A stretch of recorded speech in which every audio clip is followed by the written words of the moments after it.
I think it's first appropriate to start on a depressing note and then maybe end on a more optimistic one. And the depressing note is if you look around, and in particular if you look around at headlines today, it's hard not to get depressed about the state of the world. It's hard not to get depressed about the state of institutional investors. It's hard not to get depressed about the challenges facing the asset management industry. And in particular, given the results of the poll, for the vast majority of us who live in Europe, these are dark times.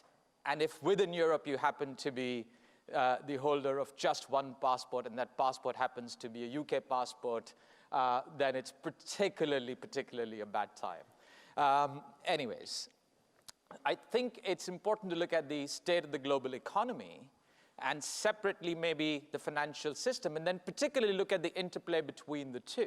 So if you were just to look around broadly, what has been going on is there has been a definite structural break in the economic fortunes of the OECD, particularly since the economic crisis.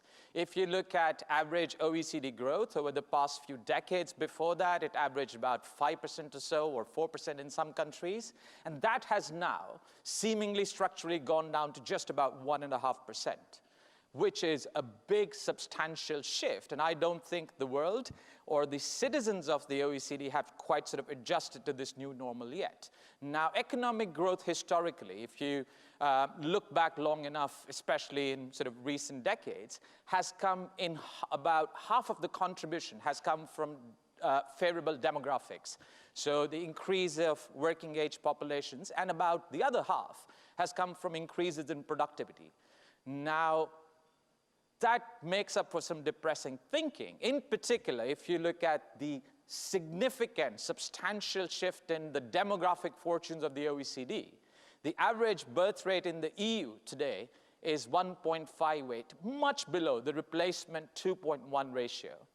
With the exception of perhaps some Scandinavian countries and France, in many countries, particularly in Central Eastern Europe, as well as Germany, the demographics look horrible.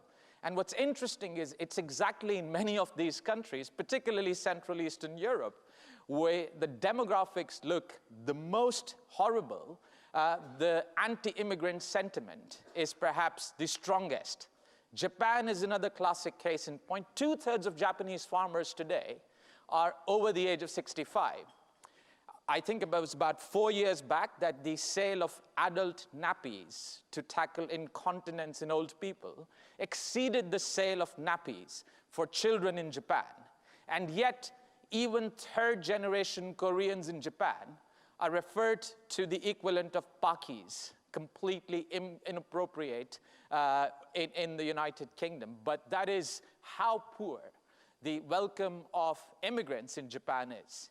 So it's a very strange situation in mostly, and Germany is an exception there, particularly with its recent Willkommenkultur.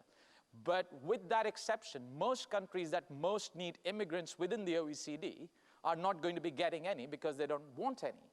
So the demographic situation perhaps is even worse than it looks on surface, because many of the things we can be doing to tackle that are not going to get done. So that takes away about half of the driver of growth. The other half, which comes from productivity increases, has also stagnated. And economists across the board have been puzzling about why this stagnation has happened, whether it's something fundamental about the structure of the economy, whether we have reached the frontier of technological progress, whether the nature of technological progress has substantially changed so that it no longer generates the kind of employment that it used to.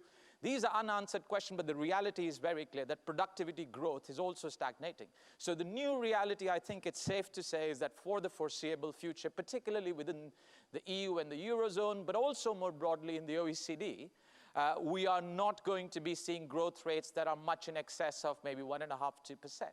Even 9 years after the Lehman's collapsed today, 8, 9 years, you have a substantial number of countries in the EU where the GDP today is lower than what it was in 2008. Italian GDP per capita today is less than what it was in 1998. then you wonder why there is a populist insurrection.